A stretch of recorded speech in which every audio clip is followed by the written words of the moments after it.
मनुष्य चाहे कितना भी प्रयास क्यों ना कर ले, कितना भी प्रयत्न क्यों ना कर ले, उसे अपने कर्मों का फल तो भोगना ही पड़ता है।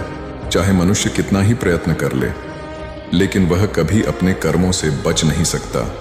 जैसी करनी वैसी भरनी, यह वाक्य तो आपने सुना ही होगा। अर्थात जैसे आप कर्म करोगे वैसा ही आपको फल भी प्राप्त होगा। लेकिन मेरा एक प्रश्न है, क्या आप इस बात पर यकीन करते हैं कि जैसा आप कर्म करेंगे वैसा ही आपको फल भी मिलेगा? अब आप में से अधिकतर लोगों के मन में यह प्रश्न जरूर उठ रहा होगा, क्योंकि इसमें पूछने वाली बात क्या है? यह तो सत्य ही है कि जैसे हम कर्म करेंगे वैसा ही हमें फल भी मिलेगा। लेकिन एक बार के लिए आंखें बंद करके अपने आप से यह प्रश्न कीजिए, देखिएगा कि आपको इस प्रश्न का उत्तर स्पष्टता से नहीं मिल पाएगा। कहीं ना कहीं आपके मन में एक संशय जरूर होगा कि क्या यह बात सच है या झूठ। दोस्तों, आज इस कहानी से हम समझेंगे कर्मों का खेल। आखिर अच्छे कर्मों का फल अच्छा और बुरे कर्मों का फल बुरा कैसे होता है? बहुत समय पहले की बात है। किसी गांव में एक बहुत ही ज्ञानी पंडित रहता था। एक दिन वह अपने बचपन के दोस्त से मिलने के लिए दूसरे गांव में जा रहा था। उसका वह दोस्त बचपन से ही गूंगा और एक पैर से अपाहिज था। उस पंडित के गांव से उसके दोस्त का घर काफी दूर था। वहां जाने के लिए बीच बीच में कई सारे छोटे छोटे गांव पड़ते थे। पंडित रास्ते में अपनी धुन में चला जा रहा था। चलते चलते उसकी मुलाकात एक व्यक्ति से होती है। रास्ते में उसे एक आदमी मिलता है जो ऐसा लगता था कि वह किसी का इंतजार कर रहा था और वह भी पंडित के साथ चलने लगता है। उस आदमी को देखकर पंडित बहुत खुश हो जाता है। उसने सोचा, चलो अच्छा हुआ, साथ साथ चलने से उसका सफर आसानी से कट जाएगा। बात की शुरुआत करने के लिए उस पंडित ने उस व्यक्ति से उसका नाम पूछा तो उसने अपना नाम धर्मराज बताया। पंडित को यह नाम कुछ अजीब सा लगता है, लेकिन उसने नाम के विषय में कुछ और पूछना उचित नहीं समझा। दोनों धीरे धीरे साथ में चल रहे थे। तभी रास्ते में एक गांव आता है। गांव का प्रवेश द्वार आते ही धर्मराज ने पंडित से कहा, तुम आगे चलो, मुझे इस गांव में एक काम है, मैं तुमसे आगे मिलता हूं। पंडित ने कहा, ठीक है। वह आगे रास्ते में चल देता है। कुछ देर बाद उस गांव में खबर फैली कि एक व्यक्ति को सांड ने अपनी सींग में फंसाकर मार दिया है। जैसे ही सांड ने उस व्यक्ति को मारा, ठीक कुछ ही देर में धर्मराज पंडित के पास आ गया और फिर दोनों चलना शुरू कर देते हैं और चलते चलते एक दूसरे गांव के द्वार पर पहुंच जाते हैं। उस गांव के बाहर एक बड़ा और विशाल मंदिर बना हुआ था। वहां पर आराम करने की सुविधा काफी बढ़िया लग रही थी। पंडित के दोस्त का घर अभी वहां से बहुत दूर था और रात भी होने वाली थी। तो पंडित ने धर्मराज से कहा, रात होने वाली है, पूरे दिन चलते चलते थक भी चुके हैं और भूख भी लग रही है, तो यहाँ पर भोजन करके यहीं पर हम विश्राम कर लेते हैं, फिर सुबह के समय आराम से आगे की यात्रा जारी करेंगे। धर्मराज ने कहा, ठीक है, मुझे इस गांव में किसी को कुछ जरूरी सामान देने जाना है, तुम भोजन करके आराम करो, मैं बाद में आकर भोजन कर लूंगा। इतना कहकर वह वहां से चला जाता है। लेकिन उसके जाने के कुछ समय बाद, कुछ ही देर बाद धुआं उठता हुआ दिखाई देता है और देखते ही देखते पूरे गांव में आग लग जाती है। पंडित ने हैरानी से सोचा कि यह धर्मराज जहां भी जाता है वहां कोई ना कोई अनहोनी जरूर हो जाती है, कुछ तो गड़बड़ है इस व्यक्ति में। लेकिन पंडित ने रात्रि में धर्मराज से कुछ भी पूछना उचित नहीं समझा और वे दोनों सो गए। सुबह होते ही दोनों फिर से अपनी यात्रा शुरू कर देते हैं। कुछ देर चलने के बाद रास्ते में फिर से एक गांव आता है। धर्मराज ने फिर पंडित से कहा, आप आगे चलिए, मुझे इस गांव में अपने मित्र से मिलने जाना है, मैं अपने दोस्त से मिलने के बाद आगे रास्ते में मिलूंगा। यह कहकर धर्मराज वहां से चला गया। लेकिन पंडित इस बार आगे नहीं गया। वहीं खड़ा होकर धर्मराज को देखता रहा कि वह कहां जा रहा है और क्या करता है। तभी थोड़ी देर बाद लोगों की आवाज सुनाई देने लगी कि एक व्यक्ति को सांप ने काट लिया है और उसकी मृत्यु हो गई है। ठीक उसी समय धर्मराज फिर पंडित के पास पहुंच गया। लेकिन इस बार पंडित से रहा नहीं गया और उसने धर्मराज से पूछ ही लिया कि तुम जिस भी गांव में जाते हो वहां कोई ना कोई अनहोनी जरूर हो जाती है, क्या तुम मुझे बता सकते हो यह ऐसा क्यों हो रहा है? धर्मराज ने कहा, पंडित जी, आप तो मुझे बहुत ज्ञानी मालूम पड़े थे, इसीलिए मैं आपके साथ चलने लगा था, क्योंकि ज्ञानियों का साथ बहुत अच्छा होता है, परंतु आप अभी तक समझ नहीं पाए कि मैं कौन हूं। पंडित ने कहा, मैं समझ गया हूं, लेकिन मुझे कुछ शंका है। अगर आप ही अपना उपयुक्त परिचय दे दें तो मेरे लिए आसानी होगी। तब धर्मराज ने जवाब दिया कि मैं यमदूत हूं और यमराज की आज्ञा से उन लोगों के प्राण हरण करता हूं जिनकी उम्र पूरी हो चुकी है। हालांकि पंडित को पहले से ही इस बात की आशंका थी, फिर भी धर्मराज के मुंह से यह बातें सुनकर वह घबरा गया। लेकिन वह हिम्मत करके पूछता है कि अगर तुम सच में यमदूत हो तो मुझे बताओ, अगली मृत्यु किसकी है? धर्मराज ने जवाब दिया, अगली मृत्यु तुम्हारे उसी मित्र की है जिससे तुम मिलने जा रहे हो, और उसकी मृत्यु का कारण भी तुम ही बनोगे।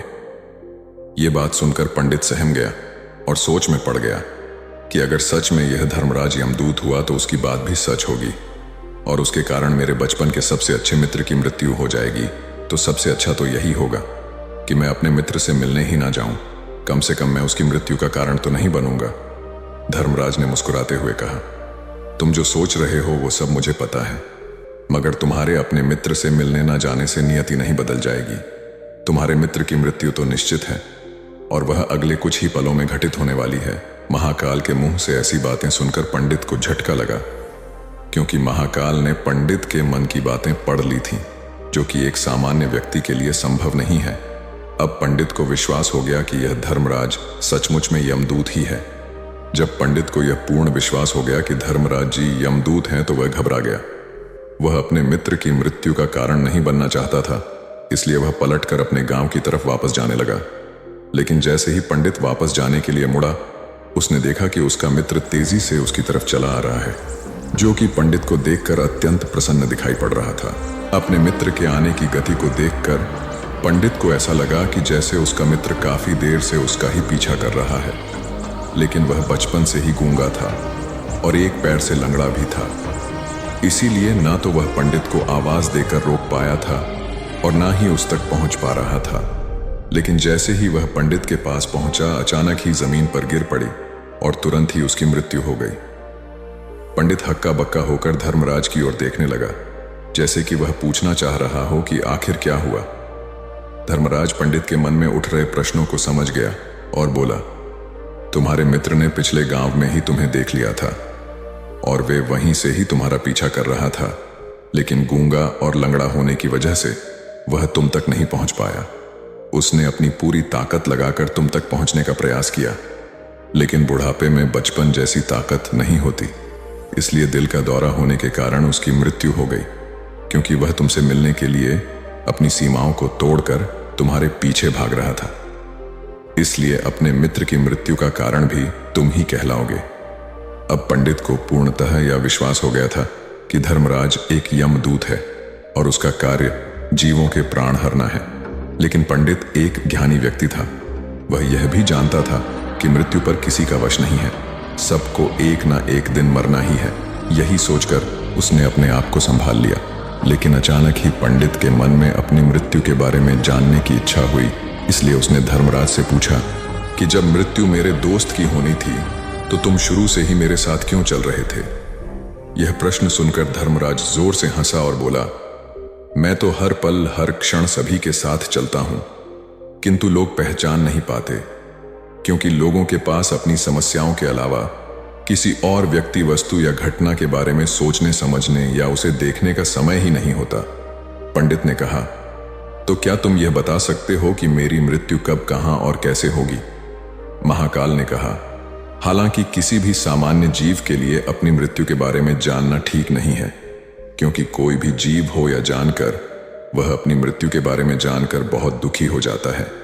हालांकि तुम जानी व्यक्ति मालूम पड़ते हो और तुमने जिस तरीके से अपने मित्र की मृत्यु को सहन कर लिया है, उसे देखकर लगता है कि तुम अपनी मृत्यु के बारे में जानकर भी दुखी नहीं होंगे।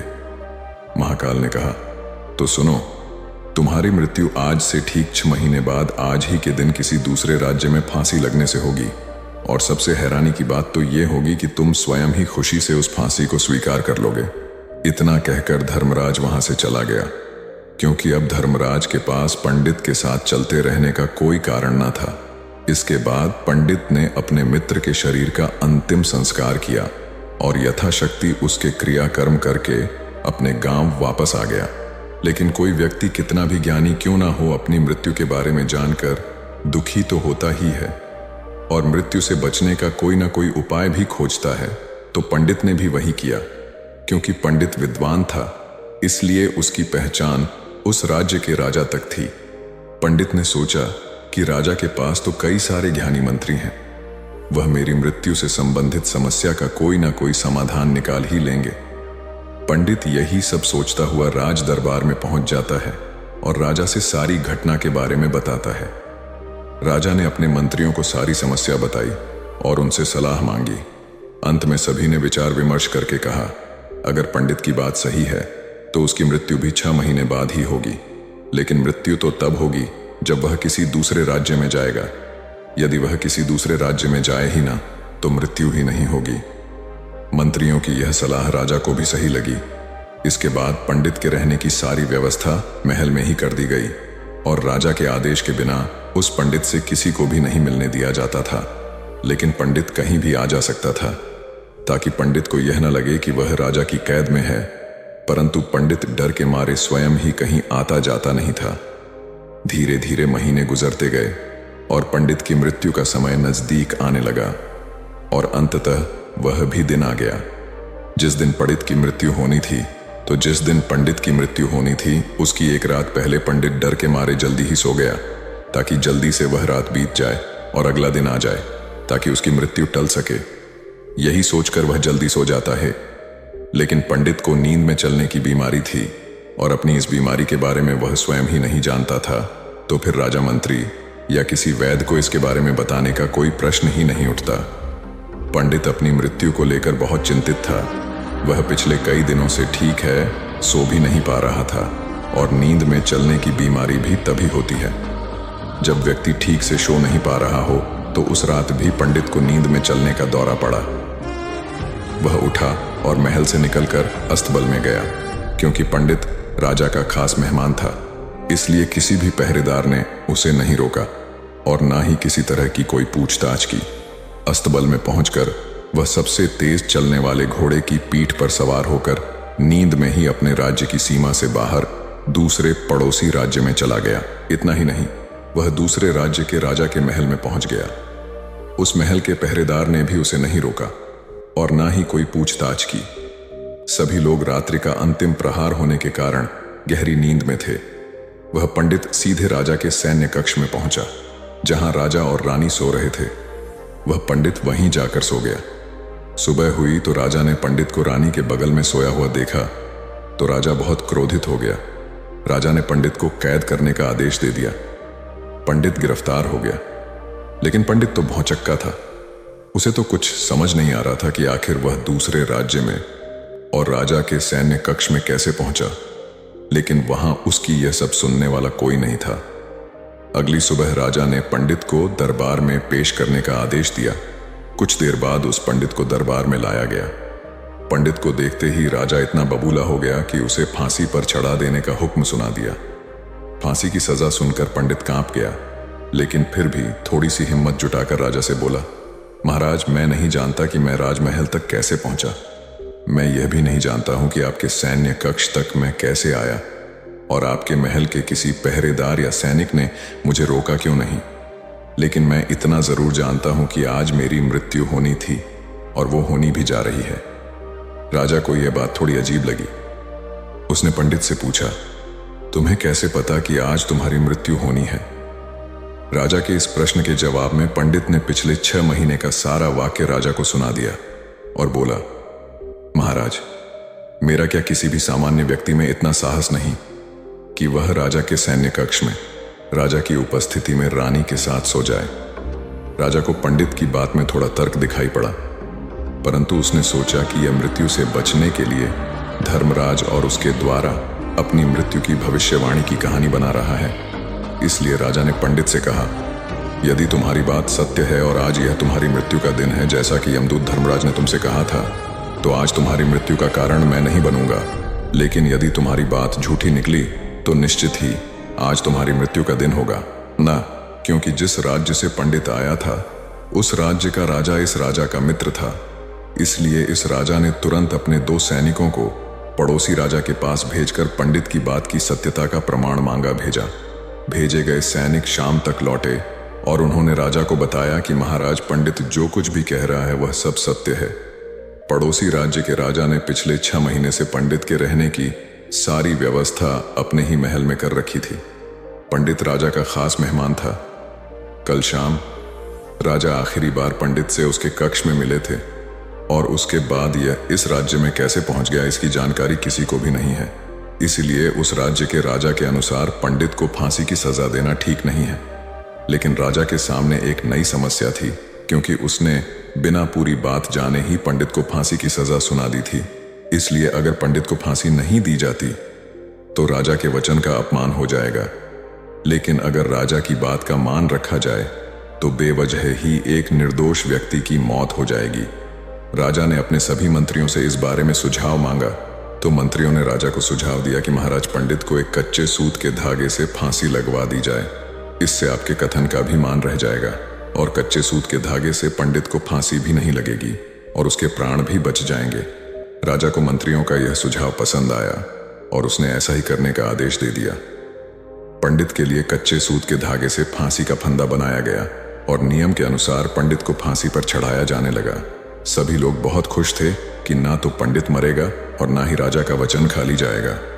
पंडित को भी पूर्ण विश्वास था यह सूद के धागे से तो उसकी मृत्यु हो ही नहीं सकती। पंडित उस पर चढ़ने के लिए तैयार हो गया, जैसा कि धर्मराज ने भविष्यवाणी की थी कि तुम खुद ही अपनी फांसी को स्वीकार करोगे। लेकिन जैसे ही पंडित को फांसी दी गई, सूद का धागा तो टूट गया, लेकिन टूटने से पहले उसने अपना काम कर दिया था। पंडित के गले की एक नस सूद के धागे के झटके से कट चुकी थी और पंडित जमीन पर पड़ा तड़प रहा था। उस पल उसके गले से खून की फुहार निकल रही थी और देखते ही देखते पंडित का शरीर पूरी तरह से शांत हो गया। सभी लोग आश्चर्यचकित थे और पंडित को मरता हुआ देख रहे थे। किसी को विश्वास नहीं हो रहा था कि कच्चे सूत के धागे से भी किसी इंसान की मृत्यु हो सकती है। लेकिन घटना तो घट चुकी थी। नियति ने अपना काम कर दिया था और धर्मराज की भविष्यवाणी सच हो चुकी थी। दोस्तों, श्रीमद् भागवत गीता में भगवान श्री कृष्ण ने कहा है, जो होना होता है वह होकर ही रहता है। हम चाहे कितनी ही सावधानी बरते, कितना ही उपाय कर लें, लेकिन घटना और घटना की पूरी प्रणाली पहले से ही तय होती है, जिसे हम थोड़ा सा भी इधर उधर नहीं कर सकते हैं। दोस्तों, शायद इसीलिए ईश्वर ने हमें भविष्य जानने की क्षमता नहीं दी है, ताकि हम अपने जीवन को ज्यादा बेहतर तरीके से जी सके। और यही बात उस पंडित पर भी लागू होती है। अगर पंडित ने महाकाल से अपनी मृत्यु के बारे में ना पूछा होता तो 6 महीने तक राजा के महल में कैद रहकर डर डर कर जीने की बजाय ज्यादा बेहतर जीवन जीता। दोस्तों, आपने आज के इस वीडियो से क्या सीखा वह मुझे आप कमेंट में बता सकते हैं। इसी के साथ में उम्मीद है कि आपको आज की वीडियो पसंद आई होगी, तो इस वीडियो को उस इंसान को शेयर करें जिससे यह कहानी सुनने की ज़रूरत है, और उसी के ठीक बाद चैनल को सब्सक्राइब करें। तो चलिए फिर मिलते हैं ऐसी एक और नई वीडियो में एक नए मैसेज के साथ। तब तक के लिए अपना ख्याल रखें। धन्यवाद और नमो बुद्धाय।